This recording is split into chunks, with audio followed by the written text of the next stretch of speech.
Being rejected by your dream job can honestly feel just as bad as a breakup, no joke, especially for those jobs that have you out here doing 10 interviews.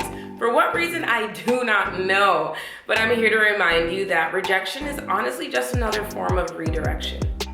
Hi everyone, welcome back. My name is Brittany Hayles, and this is Hayles Consulting, a business dedicated to helping you take ownership of your career. Today we're talking about how to deal with being rejected by your dream job, or just any job, and what to do after that rejection to set yourself up for success. Before we even get started, a lot of y'all are watching my videos and are not subscribed, so go ahead and click that subscribe button down below. I'll give you a second. All right, let's get started. The first tip to dealing with rejection is to take time to grieve. Being rejected by a job can bring up so many emotions. It can bruise your ego. It can make you feel like giving up entirely.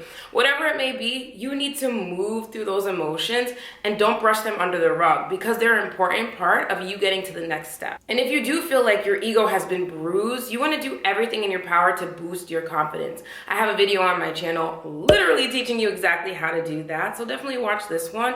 But some of the major things you can do is just remember that it's a job. It's not always about you or your experience, and even if it is, you can still work on your skill set, and it's not the end of the world. Also, take some time to surround yourself with family and friends, have a good time, but take that time to really just grieve, move through those emotions. Do not sweep them under the rug, because rejection does hurt, and it's okay to feel hurt.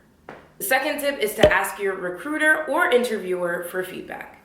Now, this is all about you going direct to the source. When you've been rejected, these are the two people who are going to have the absolute best knowledge as to why you may have not gotten the job. Maybe it was something that you said, something you did, something you didn't say, something you didn't do. Whatever it may be, ask these people for feedback. Now, there are some times based off of confidentiality where they can't give you specific feedback from your interviewer, and neither can your recruiter, but just ask them, to get a little bit more detail.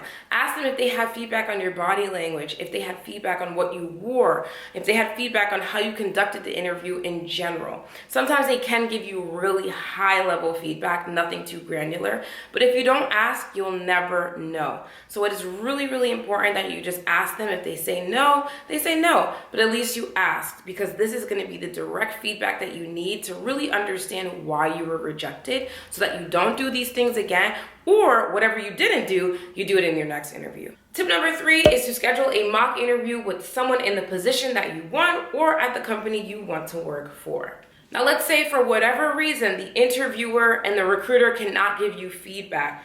That's okay. We have a loophole, and that loophole is finding somebody who works at the company that you're going to be interviewing for next, and somebody who works in the position that you're going to be interviewing for next. Now, in terms of how to find these people, the best way to do it is to find them on LinkedIn. Think of the position that you're applying for. Think of the company you're applying for. Find people on LinkedIn that work in that position or at that company, and just simply ask them, hey, do you have time for a mock interview? Now, of course, asking someone to conduct a mock interview for you is taking away time from them, right? For free, and you ain't paying them. So if they can't do a full 30 minutes, ask them for 15 minutes. If they're like, hell no, girl, what you can then do is just ask them for feedback on the interview in general. Do they ask more behavioral questions? Do they ask a lot of role-related knowledge questions?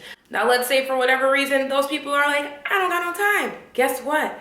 I'm a career coach, if you haven't figured that out already, and I'd be happy to schedule a mock interview with you. Tip number 4 is to network with people in that position or at that company. I would say that this is the most important thing to do once you're rejected from your dream job.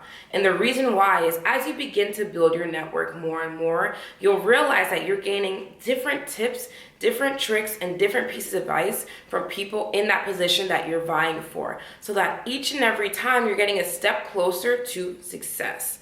A lot of companies host networking events, have specific recruiters, have specific job search processes that you may not be privy to because you don't work there yet, right? So that's why it's so important to speak to people in those positions or at those companies, because they have that inside information.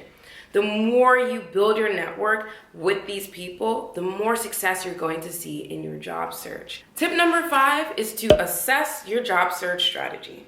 If you find yourself being rejected job after job after job, there may be something a little bit off in your job search strategy, which means it's time for you to reevaluate how you're either applying to jobs or how you're showing up in that interview process. So if you find that you're making it to interview after interview after interview, but then being rejected after that interview, it's time for you to brush up on your interview skills. You're having a hard time showing up confidently, or you're having a really hard time showing your personality, or you may not be being able to really express your work experience in a way that seems relevant to your interviewer.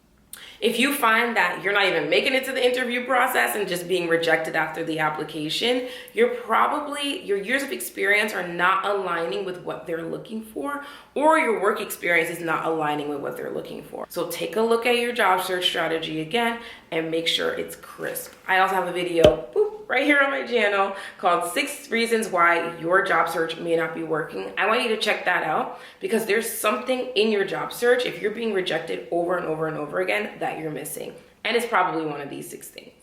And that's it for today's video. And I want you to remember, like I said earlier in this video, rejection is just another form of redirection. Again, I am a career coach, so if you're at a point where you're getting stuck in the interview process and you're not getting through, let's set up a mock interview.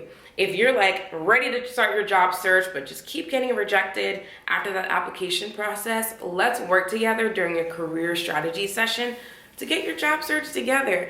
You can email me at info@haylesconsulting.com or use the link down in the description box to book time directly on my calendar. Thank you all so much for watching. Please do not forget to subscribe and like this video. Also comment down below, are there any videos you'd like me to make in the future?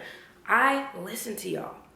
I be making the videos you suggest, so please continue to keep commenting ones that you want to see, and share this video with anyone who you know is in the job search process or anyone who you know this will be helpful for, and I'll see you in the next one.